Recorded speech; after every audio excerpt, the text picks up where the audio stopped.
thank you all for joining today. We sincerely want to thank you for tuning in today. Um, Before we get started, I will introduce myself. I am Cedric. And I'm Devorah. All right, and we are the co-parent fellows. Today it's going to be some good content that we're going to discuss. We definitely want to thank everybody that's joining and that are participating. Last week we have received some wonderful questions and topics that we originally were going to discuss during today's episode, but instead we like to redirect this particular live to what we are aware of, and we're going to dedicate it to discuss the I Can't Breathe movement associated with Black Lives Matters and the recent killing of George Floyd. And Devorah? So, I want to just jump in here, and I'm going to give you guys a few statistics. This is not from this recent year, but this is an article that The Guardian launched from The Counted, and it's from 2015. It's basically them keeping demographics of people killed by the police. First, 1,134 young Black men were killed by cops in the U.S. in 2015. Young Black men were 9 times more likely to be killed by cops. 1 in every 65 deaths of African American men were by the police. And with that being said, and I have more data that we might talk about later, but I just wanted to bring that up because, the whole point is that it's a lot. That's a lot. It was back in 2015, but to say the least, our Black men are being targeted. And so we just want to take this moment to acknowledge Black men and the kings that they are raising. As you guys know, that we're raising a young Black king. And so we want to make sure that we're utilizing our platform to bring light to this situation and just try to create some opportunities for change, just talking about it, getting information out there to you guys, and starting the conversation so that we can create a new narrative for our young kings. And also, we're obviously going to translate it back to co-parenting because that is what our platform is built on. Well, that's what we're aiming to do here. We want to talk about some of those things because they're still relevant even in this situation. So we're going to jump right into this, and I'm going to start off. Firstly, Cedric, I just want to get your take. Like, how are you feeling right now? Like, in regards to everything that's going on? So, to be honest with you, I'm extremely uncertain. There's a lot of emotion that's going on, like, inside. Not only because I'm an African American male, but because I too have had instances and encounters with police officers, and as you can see, and based on some of the statistics that Devorah provided, it does feel like we're being targeted. But my specific, awareness and emotion right now, it's almost unpredictable because regardless of what your background is, how articulate you are, you're still an African American male in the United States of America. So, it's just, I'm kind of torn because, I'm raising kings, so me not having a father to basically be there to support me, and then at the end of the day, not all fathers can be there every second, every move of their son. So, it's kind of torn, and it's extremely frightening because, you don't know, regardless of what precautionary measures you teach your child to pursue or to follow whenever they're encountered by individuals that we think are supposed to serve and protect, but at the end of the day, they're targeting us like we're wild animals. So, it's just like mixed emotion. Yeah. No, I feel the same way. Obviously, you can sense the energy is just different. I know he's been feeling my energy all week since we said that we were going to talk about this because this is a hard topic. Okay, let's keep moving. So, Cedric, I want to ask you, have you had any experiences with racism? Oh, big time. And can you share? Sure. So one, to kind of enlighten the situation. So there was a time when my close friend, we were back in Champaign, Illinois, and we both went to Centennial High School. And I think the very first instance that I encountered racism was when a white boy called my close friend, my best friend at that time, a nigger. So I want to say that we got to fighting in the parking lot because he had called him a nigger, and I don't. When was this? That was back in high school. I don't even remember who won, but I know that I think my friend started to fight him first. I started to notice that my friend was starting to get beat up a little bit, so I jumped into it too. But it was a big white dude. But he called us a nigger, and that was my first instance of actually being into a situation where I felt racism. There's been a host of other situations where I've walked past a lady and she's pulled her purse away. So what I try to do to kind of be enlighten the situation and make it a more jovial situation. Sometimes I used to walk past white people and I used to pull my purse. I mean, not my purse, but like my bag or something to do in a funny way. But the first time I experienced it was when we were called a nigger in our high school parking lot, and we got to fighting with the individual that called us that. So before high school, you didn't feel any type of racial discrimination? Well, I could say I felt it, but it wasn't as obvious because me being younger, me really not putting a host of emphasis on, oh, they're racist or they're this and that. I mean, there will be instances where you would be at an event for your school, or there were some type of events where like all parents would come, like parent teacher conferences or like open house, and you could see the segregation in terms of black parents on this side and white people on that side.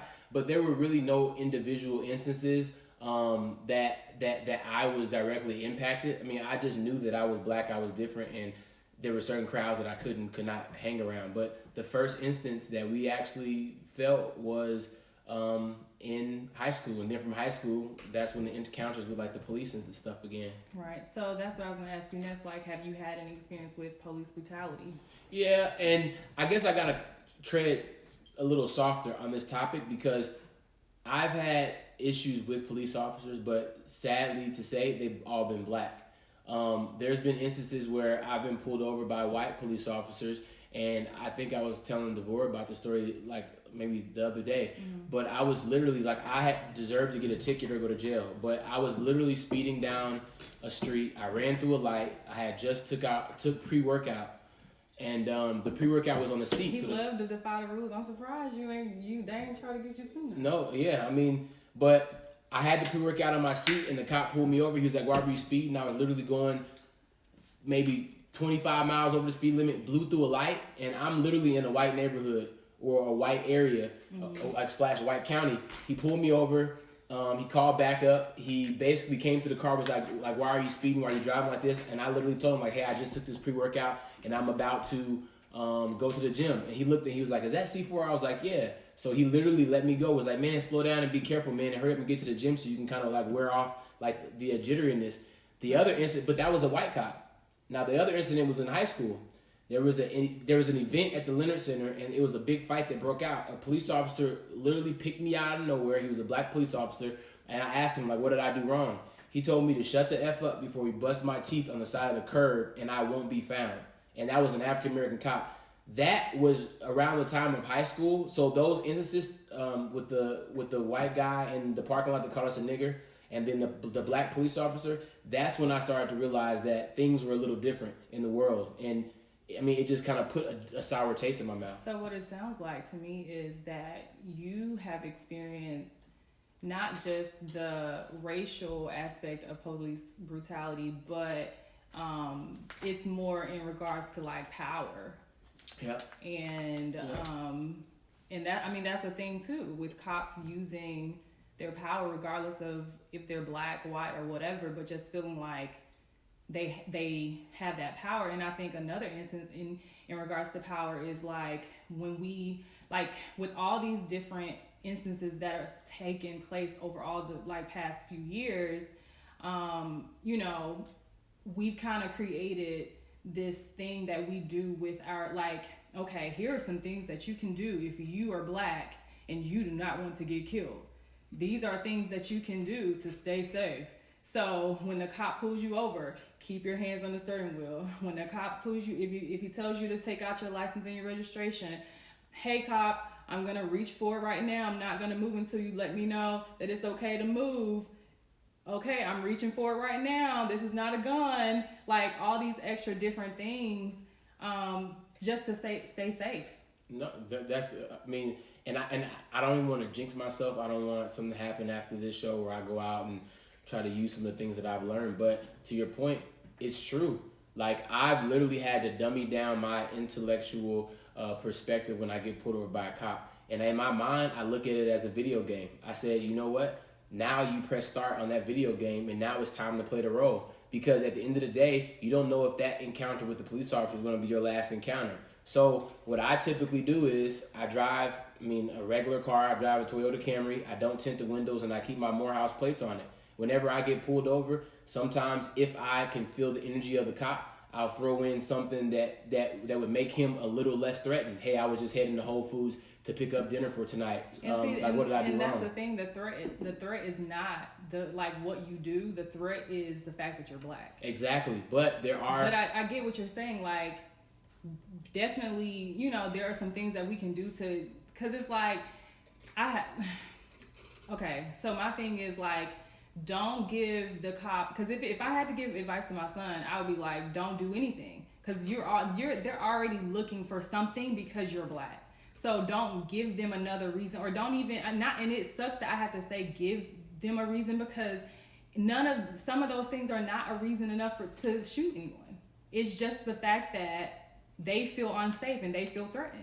No, you're absolutely right, but I agree with you. But let's also be real, right? So this is something that we've been dealing with for years and years. This isn't something that's new. It's just now that technology has been advanced that people can press one button, which allows your user experience to be a lot faster. You press one button, you record, versus having to go to an app, go to settings, go to video. So this is something that's been happening for a long time. I've literally been on my own for so long that I've learned it's Darwin's theory. It's survival of the fittest. So now when I get pulled over, I'm automatically in this mode here. Yes, sir. What did I do wrong? I'm going to reach in my glove compartment, and before I do any movements, sir, is it okay if I reach into my glove compartment? As you should. And now, get killed. Yeah, but on top of that, now it's like for our son, it's like I know what to do when I get pulled over, but automatically when it still happens to me today, I get frustrated. Why are you pulling me over? But I have to learn that I have children, kings to raise. So it's like, to Devorah's point, it's sad that we have to dummy down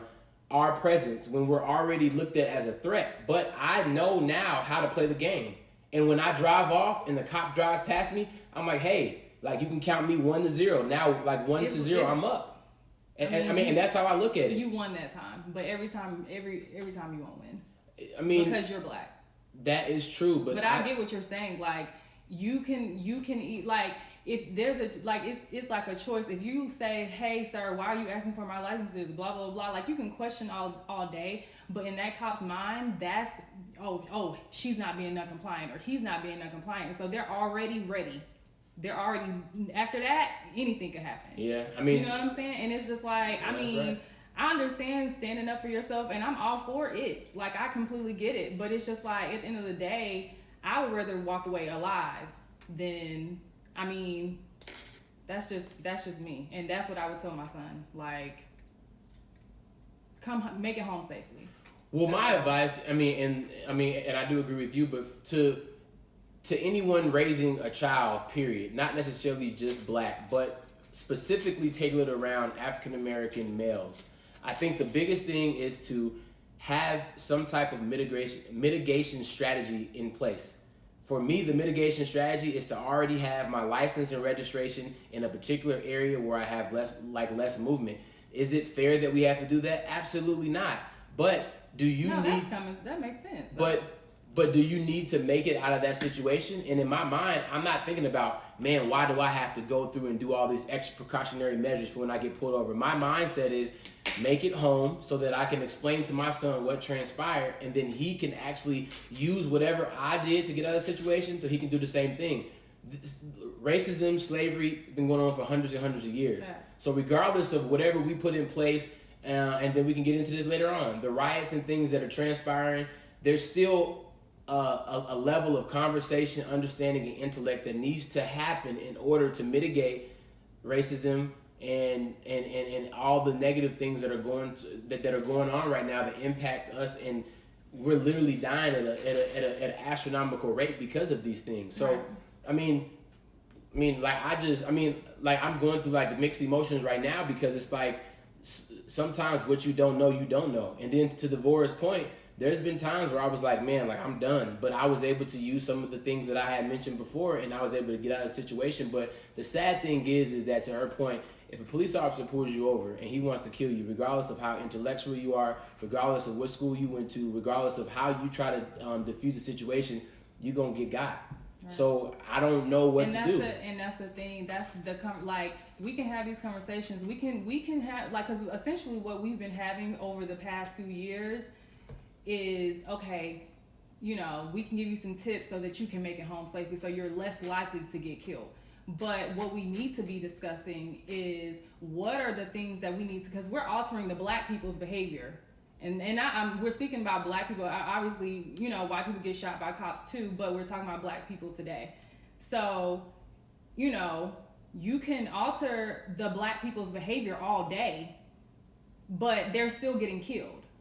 Yep. So we need to alter someone else's behavior, which is like, I mean, not even just behavior. It's a whole bunch of other things that we need to look into changing, because obviously it's not effective. Like, you can tell us all day to take preventative measures so that we don't get shot, but people are still being killed.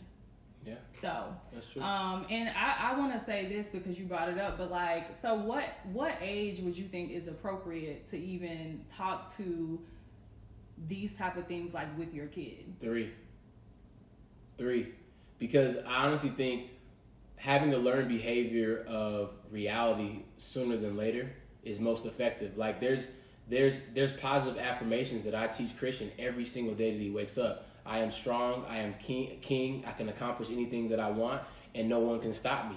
So I think by him, like there's been times that I forgot to tell him to do it. He'll get up in the morning and brush his teeth. I'll come in the living room. He'll say, "Oh, Daddy, I forgot to say my affirmations." So I think if you start telling things to your children at an early age, it automatically starts to embed in their senses.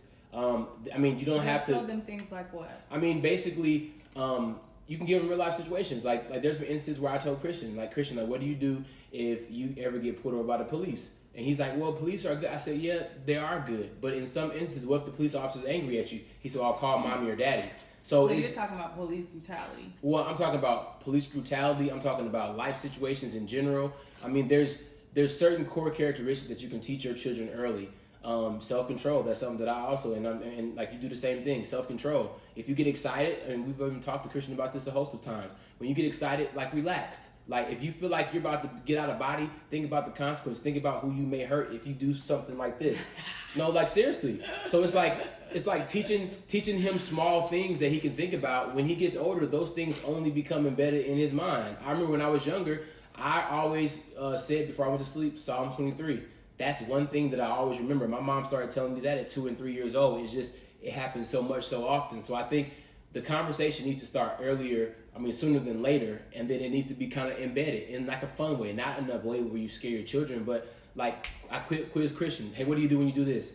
And he'll like regurgitate it back. So I would say 3. So specifically, what conversations have you had with him? So like which ones? Because you gotta, because again, we already know that you gotta reach your kid where they are. You know what I'm saying? And even talking about the police car, like, yeah, if they're 12, 13, 14, 15, 16 or something like that, but you know, you said the age of 3, like they're not, the chances of them ever being in a cop car or even being able to do anything, if that was even a thing, is not even realistic. So like, what are some real live conversation? Like, have you had any real life conversations with him about? I haven't had real life conversations about there's African American men that are being killed constantly by police officers, because I think that conversation is too early. I think the conversations of if you ever see something happening, or if you're with daddy and you get pulled over by the police, like what do you think is wrong, or like what do you think you should do? And I don't get into the intricate details of the severity of it, but I just think teaching him self-confidence early, and then him having to regurgitate the things that I'm trying to teach him. I am king, I am strong, all this and that. It keeps him in a confidence, like, because I think a lot of us, I think our confidence sometimes gets shot. I mean, because at the end of the day, it's like we're being targeted, so you automatically feel like you're kind of like prey, like you're being proud, like preyed on. When I get pulled over, the first thing I think about is I'm gonna get out of this situation, and I'm gonna press start, and I'm gonna start playing this game. Yes, sir. I'm not gonna. I mean, that's just. It's sad that I have to do it, but I do it. And then once I drive off, like I told you, I mean, I tally it. Like I'm 1-2, 2-0. So yeah. I mean, like it's a very hard topic because you don't want to expose your children to it too early. But one thing Christian did say one day was, and you probably even heard it. He said peach, something about his skin color, peach. Well, and he used to call the white people peach. Yeah. Because he didn't see color. And that's what I'm saying. So and that goes to show you that kids are like me. Do you ever talk about white people or black people around him? No. Maybe now because he's older and he talks about it himself. But like when he was younger, we didn't talk about white and black. No, we didn't. We never taught him that. Ever. We never even taught him to separate, like, okay, you play with black kids, you play with white kids, or anything like that. Like, his peers taught him color. We didn't teach that to him. Yeah. We taught him to treat everyone the same. Yeah. So I think, and even down, so we talk a lot about our kings, our young kings' perspective. I mean, behavior, especially in school, because like Cedric said, he's very active. He's very energetic. And so when you're in a classroom, and when he's at home, he's the only child. So he has a lot of energy. And so when he gets to school, he's ready to play. And sometimes that doesn't translate in the classroom setting. And so we have to address behavior a lot with him. And now that we're talking, and I've had several conversations with our young king, like, you cannot do this, like to the point of yelling.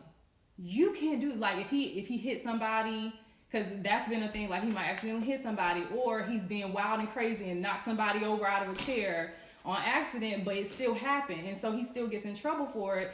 And it's like, I'm yelling at my kid for being a kid because he's black. I literally would say to him, like, you cannot, people already think that you were this way. Like, you can't do that.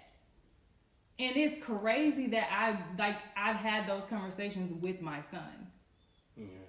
Like, we've had conversations 4, 5, even down to like stuff that's happened on the school bus where I feel like he's been discriminated against.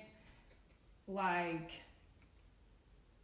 at the age of 4 and 5, that you have to have these conversations with your kid. Like, that's crazy. It's just sad, man. That's crazy. It's just sad.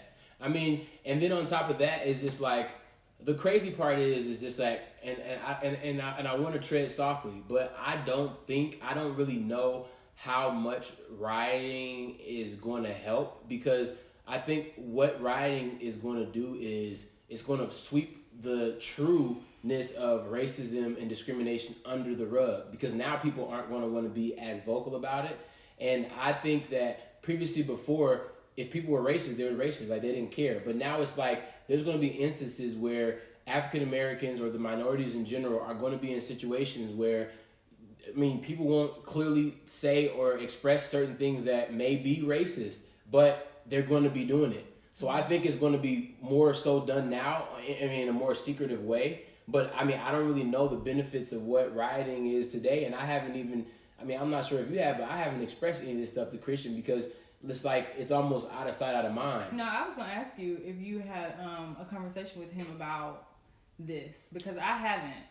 And I honestly, I plan to. We probably should do it together, but I just haven't.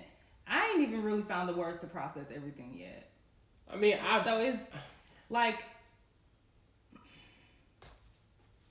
I don't know. I've tried to give it to him, but like I said, like I've been creating. I think as an African American man, the biggest thing is building self-confidence, self-awareness. And what I do is what I do about the affirmations every morning, quizzing them, how many hours in a day, like what should you do for mommy, who was the first black president, what can you do, when you get a no, like what does that mean? I think doing the soft skills to build up the child's confidence. There's even a time where Christian told me a story where I think somebody said something about his skin color. And and that, like, bruh, like,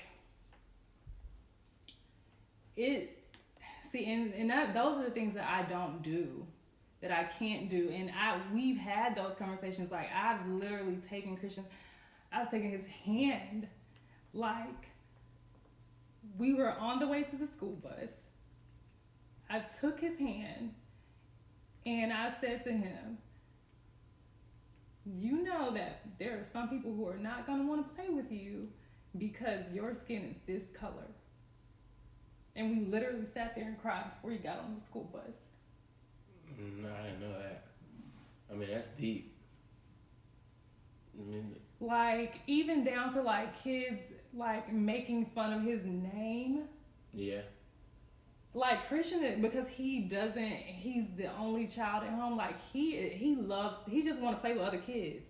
And so, if he is, like, he wants to play with everyone, and he thinks that they're his friends, and what'll happen is they'll do something mean to him, and he'll, like, get offended.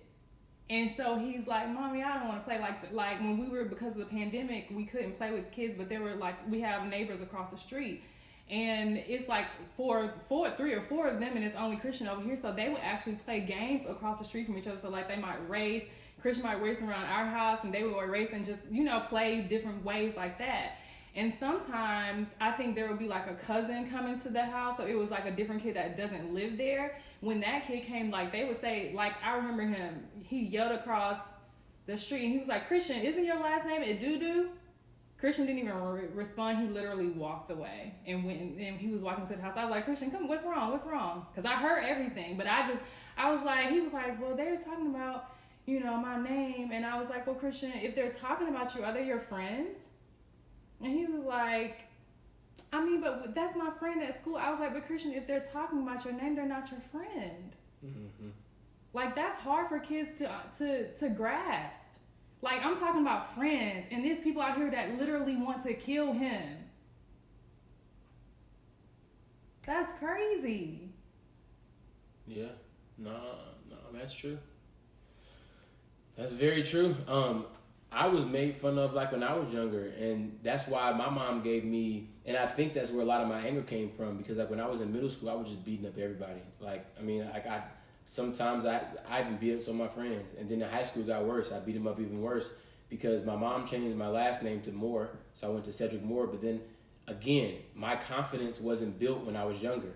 So I was like, you know what, let me change my name. But that's why I tried to instill in Christian early, because I didn't have that confidence booster. Like, I don't even remember having a conversation with my dad. My mom was there, but then again, she was like trying to make ends meet. So you didn't have like a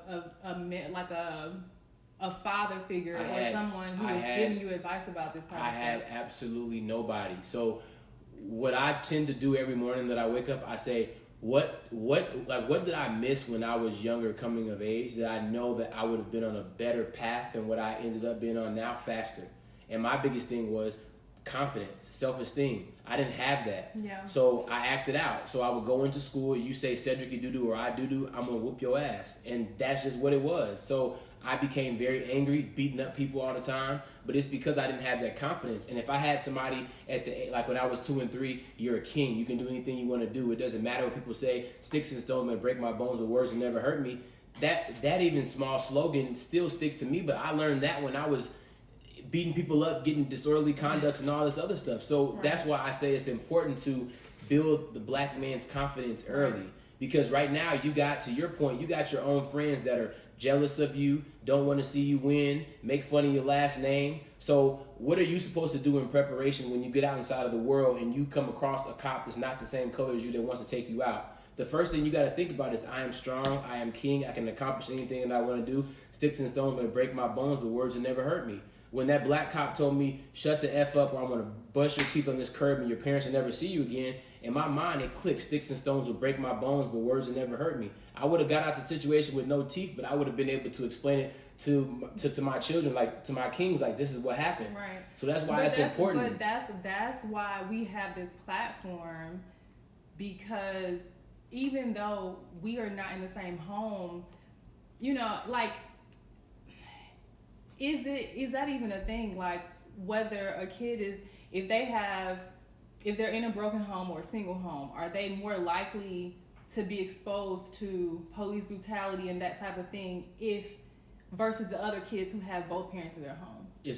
You know what I'm saying? It's way more likely. So that's why this platform is so important, because regardless of whether you're together, you still want to provide your child with the essentials of being able, like having that father figure there, like having some regulations, having like being keen to like authority, and not necessarily authority in regards to white supremacy so that you can be controlled, but like in regards to, like, when you go to work, you gotta follow rules. When you drive a car, you gotta follow the rules on the street. Like, you gotta follow rules at some point in life. You definitely get to choose who's you gonna follow, but that's still a thing. And when those things are not in place for our young kings, it's so easy for them to just get lost in the system. Yeah. And so to piggyback off of that, I think the importance of, and you even alluded to it earlier, broken homes, I think, need the most attention ever. Because at the end of the day, when you don't have that father figure in the household, like, again, there's things that I missed out on. And that's why I reiterate, even what we're doing is very powerful, because I had no father figure. So if you don't have a positive male figure, regardless of what their race is, to show you, or at least bring awareness to the real life realities of what we have going on, you're in trouble. Yeah. You're in trouble. And luckily, like through faith and prayer, I was able to get on the right track at the right time. But I've had a host of encounters with police officers, and to Devorah's point, I could have been trying to play that game, and once I got pulled over, or once they start walking towards me and I pressed that start button, it could have been any instances. Like, I could have maybe not came out of it. So, like, it's very important to have that father figure in your life, and it's very important to teach your kings early. Like, this is real life. So what would be some advice that you would give to single mothers to prepare their young kings for this world? I think first and foremost, and it may be easier said than done, but the father needs to be present. And if the father's not present, if their father's present, he needs to be present. If their grandfather, there needs to be some type of male figure. Women are very powerful. Women are very influential when it comes to raising their children, but there's certain things that a woman can't teach their king. It's just not. There's things that a woman just can't teach their king. So, there's got to be, if it's like a local community leader, somebody in your local YMCA, some politician, some big brother, mentor, mentee, they've got to find some positive male figure that will allow them to take their son under their wing. It doesn't have to be every single day, but even if it's once a month, that interaction versus no interaction at all, even if it's very minute, it has to transpire. There's instances where I looked up to some of my friends that had their mothers and fathers, and I looked at their fathers as individuals that I could look up to. And it's because I was in search of having that male figure to learn certain things that I had to learn later on down the line. So my advice would be to make sure that your child is surrounded by a male figure that's positive in the community. It's imperative that it happens. Yeah. Bakira said it best. She said it takes a community. Yeah, it does. It takes a village. Yeah. Whew. Yeah, it really does. Man. So, obviously, like, the mother and the father are coming from different perspectives. Because, like, for me, my perspective in regards to all of this, just as a mother, is like, I want you alive.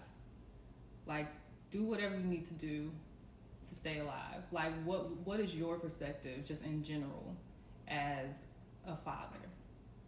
Play the game so you can get back to me and tell me how you played it, and that's just what it is. I can only base it off of what I've been through. Yeah. And you just gotta, just like you blowing off like an old Nintendo game, like as soon as you drive off, you gotta dust off the game and keep going. And see, I'm more so of a proactive versus reactive father. So my proactiveness says when you get pulled over, press start on that game and do everything you can do to make it home to daddy and mommy.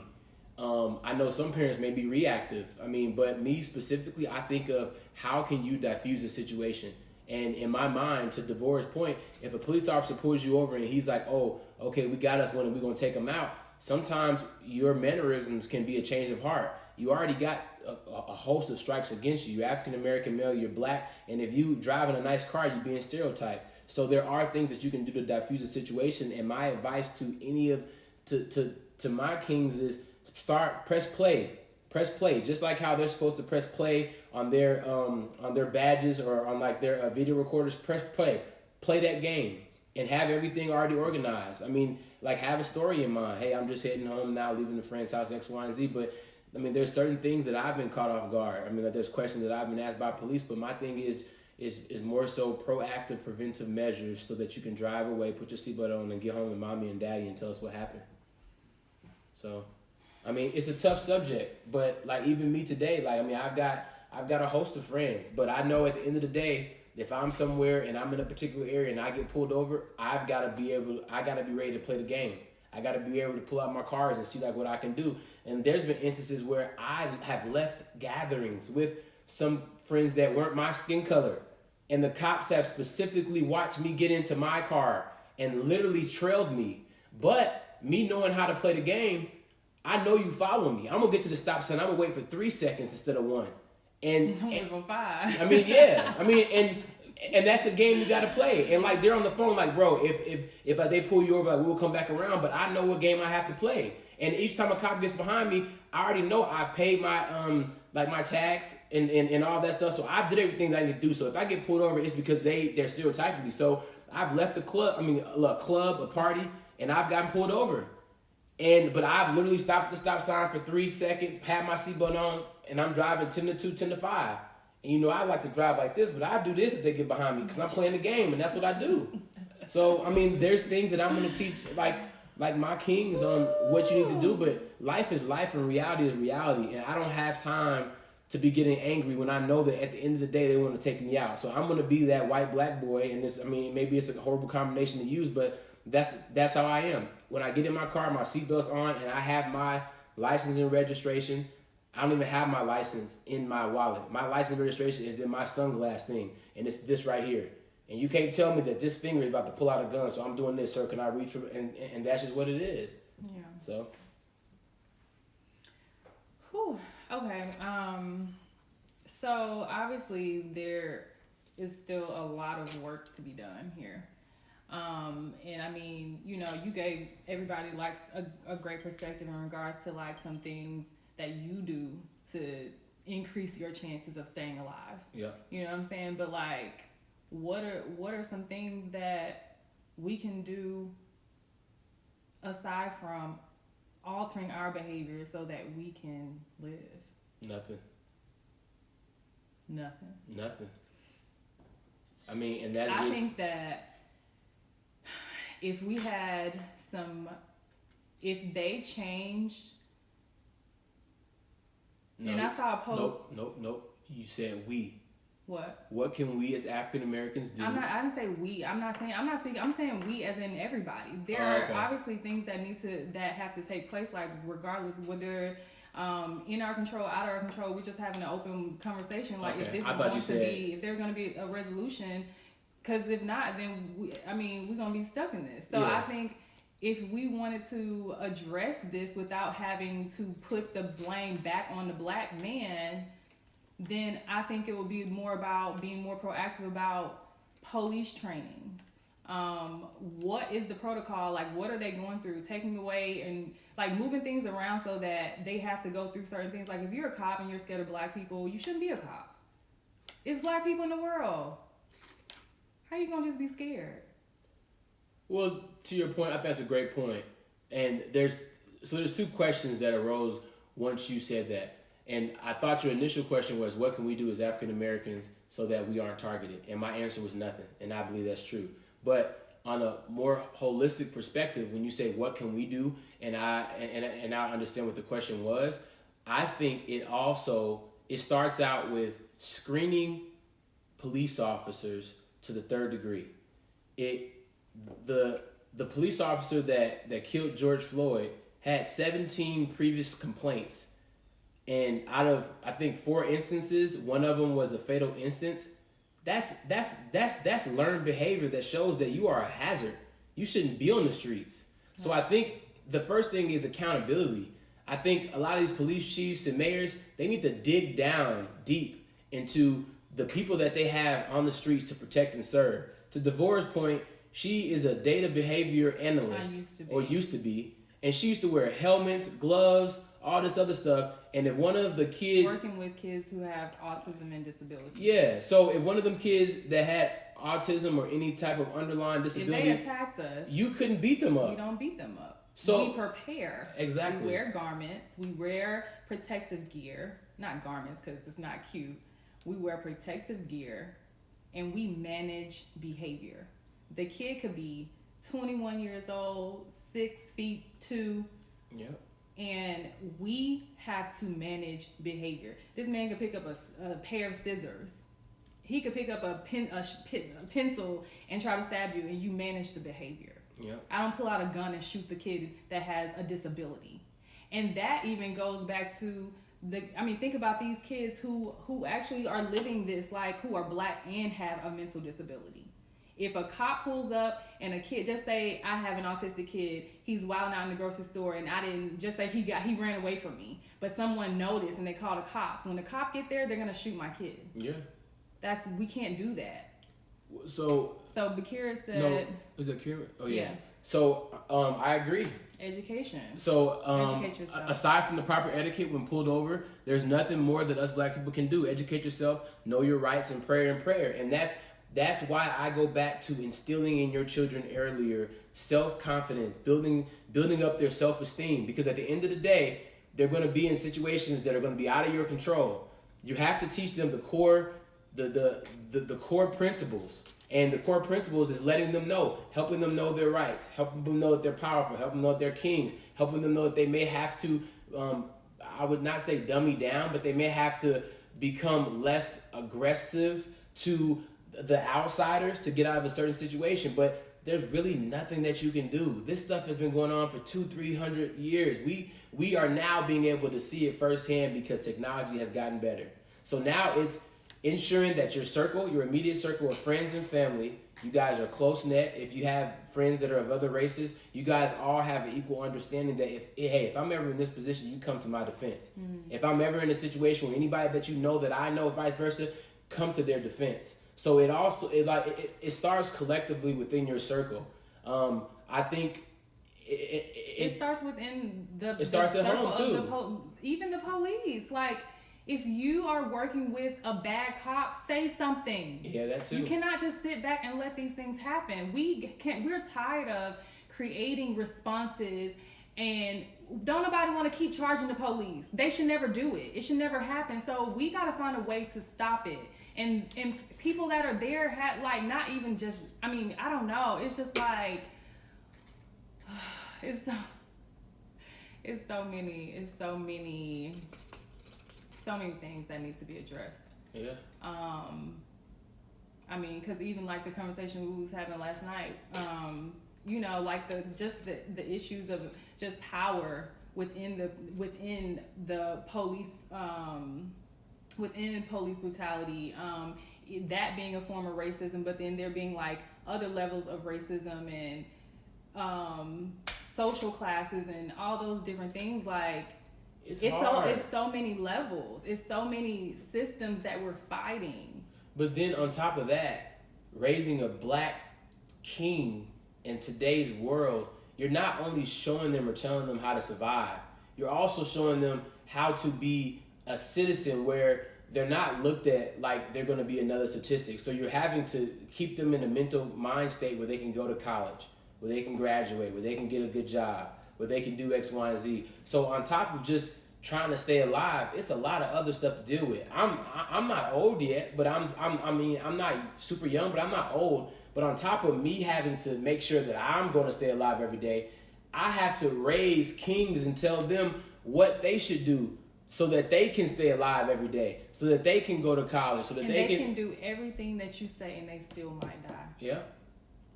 It's just a touchy topic, and it's a bad time for us as African Americans not to be supportive of one another. But on top of that, we're talking about how the cops are just knocking us out. I mean, we knocking each other out too. So, I mean, like where is the line crossed? We want to be respected by other races. We don't want to be involved in this police brutality, but there's still inner issues that we have with our own color too. Mm-hmm. So just raising a child, raising a king, and as co-parents, it's very, very, very difficult. Her perspective is a lot touching. My perspective is touching, and I mean it's realistic because I go through it every single day. And I live in a county where most black people do not want to come. But for me specifically, I'm like, what do I got to worry about? I mean, I'm not doing anything wrong, but when I look down, I'm an African American guy with a few muscles. Yeah. So I mean, stop hating, man. You're a hater. I don't know. I definitely feel like people are responding though, and I feel like this time feels a little bit different than a lot of the other times. Because I feel like we've had more corporate people standing up to say, even if it's just protesting or making a post on social media, that wasn't happening. Like, you didn't see it this much. Like, every single thing I see on my timeline is that. And so I think it's definitely a step in the right direction, but it's like, what? We still got work to do. We have to keep the conversation going and don't just let it stop just because some cops were charged or whatever. You know what I'm saying? Like, it still has to continue to be a conversation. It still has to continue to be a conversation in the workplace. Like, make sure that there are equal amounts of opportunities for everyone, and you know what I'm saying? Like, in every situation, in schools, with, like, in education, I just said schools, but you know what I'm saying? Like, you get my whole point. In the workplace, like, it has to continue to be a conversation, like, and across there needs to be the board. Yep. And people need to, like, I mean, I don't want people to keep being killed so that the cops can be charged, but if it happens, people need to be charged. And it should not take the whole world rioting and protesting for people to, like, you killed a man. Yeah. You killed him. Yeah. But that's what are you confused about? What are we But that just shows how the black man life is so looked undervalued. It takes rioting. It takes all this just to charge people that were obviously wrong. Now, I don't want to go and get into the race and all this other stuff, but that's what we're here to talk about. But at the end of the day, I don't think because of your race, I think killing is wrong. Period. And there are instances where you know that there have been white boys that have went into movie theaters and killed a host of people and walked out of the movie theater after killing so many people. But we get killed for some of the most minute reasons. And it needs to start up top. And there needs to be accountability that's taken. But until that happens, we still have to fight. We still can't just let this become a pastime. We're not going to say anything else about it. The writing and all that stuff is fine, but if you're going to do it, you got to be doing it. Like it's got to be consistent. And to Devorah's point, just because the 4 police officers get charged, please believe me, there's 4 others in there that are probably one police stop away from doing the same thing. So it's going to have to start at the top. But it's a hard thing to deal with when you're co-parents. You're not living in the same household. When you're trying to raise a young African American male And then from my point of my point of view, I'm still trying to stay alive too. It's so many So things. it makes it hard. Yeah, it's so many things that, I mean, and bringing it back to the platform, you know, it's so many things that if you're black and you have, I mean, boys and, I mean, kings and queens, you're raising them, it's so many things that you have to deal with, like so many things that we have stacked against us. Co-parenting should not be one of them. I know that's easier said than done, but I'm saying this like almost like a stern parent at this point, like to all the people that are struggling with their co-parents, because it's like everyone's situation is different, but it's like, y'all, that can't be one of the things that our kids have to fight. That's something we can help them with. We can't help them, like all these different things we talked about today, we literally have no solutions to keep our kids alive. That's one thing that you can do to help your child. Yeah, that's true. You know what I'm saying? So it's like, that's very true. We gotta pick our battles. That shouldn't be one. It shouldn't be one. I know what it is. It's real life. People, it is what it is. But it's just like, we got to do better, and we gotta choose our kids first, because they're not choosing them. Yeah, that's definitely true. Definitely true. And I don't think you should dislike your child's parent to the degree of where you guys can't sit down and have an intellectual conversation and put some type of proactive preventive measures in place, because at the end of the day, it takes two to have a king or queen, and it takes two to raise them effectively. So I think that's critical. But on top of that, I mean, I think what we're trying to do is just embrace the fact that with the situation that we had, we're able to come together and talk about an effective way that we need to raise our king. But more importantly, it's important for us to kind of bring to the attention to our children some of the real life situations and scenarios that are transpiring today. And as I mentioned before, I build confidence. So my advice, start early as you can. Build confidence and self-esteem in your children. I think if I had that instilled in me at an early age, I wouldn't have got in as much trouble as I got into. You also build self-esteem with kids too by how you treat them. Yeah, no, that's true too. So that's a start. Yeah, that's a start. Like, if you're all, we gotta lift our kids up, and that's the thing I struggle with, is finding the balance between being like the stern mom and then being like, just being a regular mom, but it's just like, my son is black. I sometimes feel like I don't have the choice. Like, I gotta be on his case. You do. Because ain't nobody about to be on my son's case. I'm gonna be on his case first. Like, and I tell him all the time, don't have these teachers calling my house, period. Because I'm pulling up. I'm gonna be at the school. I go to Christian school and sit in there and observe like I'm observing clients. I go in there and sit like this. Do your work. Oh, we're so glad that you could come by. Yes, I'm that parent. Like, because I don't want, it's so many things. I mean, I don't think that we're going to be able to. So many things. To get everything all in this, but I mean. Oh, geez. Well, I think, do we have time for a question? Yeah, I mean, if you guys want to ask some questions, and you can see our energy is a little different, because it's heavy. Like, this topic hit home. Like, it hit home. And see, I don't do a lot of the news, and I don't do a lot of like, even on social media. Like, I'm on social media for work, but when I'm not on there for work, I get off. I cannot, even just without this in there, it's difficult for me to consume my life with social media. So with this being the premises of what social media and the news is right now, it's so overwhelming. Oh, I've got a question for you. And Please ask me. So this is the question, and some of our awesome viewers, you guys can chime in as well. So, what do you do when there's an obvious distinction between white and black humans in America? And I think the racism is so prevalent that when we go outside, we feel it. So do we teach Christian to not see color, but be able to deal with a situation where he runs into racism? Or that's like the same thing with the cops. You gotta teach. I because allowed, there are white people out here that allowed- hate us. I allowed my son to experience it until it changed. So once I started noticing that he was still trying to play with the same little Caucasian kids, but they weren't wanting to play with him back, then I had to say something.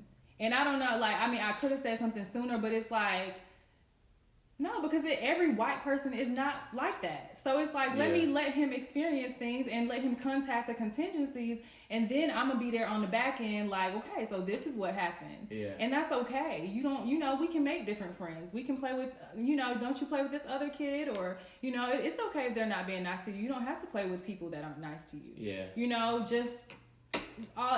It's. I don't think it's too early either to tell your children, because I'm not gonna lie. I grew up with white, blacks, Chinese, everything. But I quickly learned who was my friend and who wasn't. And to be honest with you, there were instances where I literally hung around the white people. There were instances where I hung around the black people. But in my mind, because I know how to play the game, I was at some of my white friends' house eating, playing in the backyard. Some of them had huge lakes and boats, and I was doing all that. But in the back of my head, I'm like, man, especially if you play sports. Oh man, like it basketball. Was like, now they wanted you on a team. So yeah. What's up, man? Hey, what's up, buddy? Come man, on I know to you the talking house. about me. Yeah. So come on over. But see, I got a few white friends that I'm still cool with. No, seriously. But it's like you got to learn how to play the game. Now, if I went to their house and I seen in the backyard that they was burning like white sheets and all that, I wouldn't have went. But I went because they had $1 million houses, and I'm like, man, I'm about to go over there and eat good. But I know how to play the game. So my point is, I think I'm going to teach, well, we should teach Christian, basically, you go where you feel wanted. But once you get that first inclination of you shouldn't be there, get out the way. Because you better believe if I smelled some burning in the backyard, I would have quickly walked out the front door and went home, but I didn't experience that. So I think you have to deal with it on a case-by-case basis. But for me specifically, I still talk to some of my Caucasian friends today, but I just think it's a subject that's never going to go away. I want to talk forever, but I know we don't have that much time. We only have 2 or 3 minutes left, but we definitely want to thank you all for tuning in. So we are going to actually come back next week. We're going to have a part 2 segment of this conversation, because it's so much to discuss. We actually want to bring a guest on this week, so we can actually have like some education and have like a different perspective. So we're gonna have Valen S. Jordan. She's an assistant professor of diversity education at the University of Louisiana at Lafayette. In her scholarship and teaching, she uses self-inquiry and contemplative practices as a tool for examining issues of oppression and marginalization as a way to move closer towards equity and social justice. She's also the founder of a community organization called Yoga for Social Justice. And if you guys want to reach out and just go see what she's about before next week, her Instagram is Yoga for Social Justice. So check that out. Hopefully you guys will join us back here next week, because I feel like that's going to be a great conversation. Because I'm just at a loss of words. I don't know. And I think that's why I'm emotional, because it's frustrating just not feeling like you don't know what to do. Yeah. You know what I'm saying? Yeah. Also, we've attached blacklivesmatter.com. That link is attached to our bio. So if you want to go and figure out some type of way to fit into this whole situation and be a part and add to this change, please feel free to go to our link. That is available there. We've also linked together some stories where you can get more information about things, resources that you can use. And I think that's it. We just want to leave you guys with this.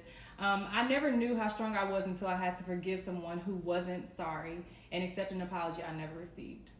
So we want to thank you guys for tuning in on this hard conversation. Stay tuned for next Thursday at 6. Thank y'all. Bye.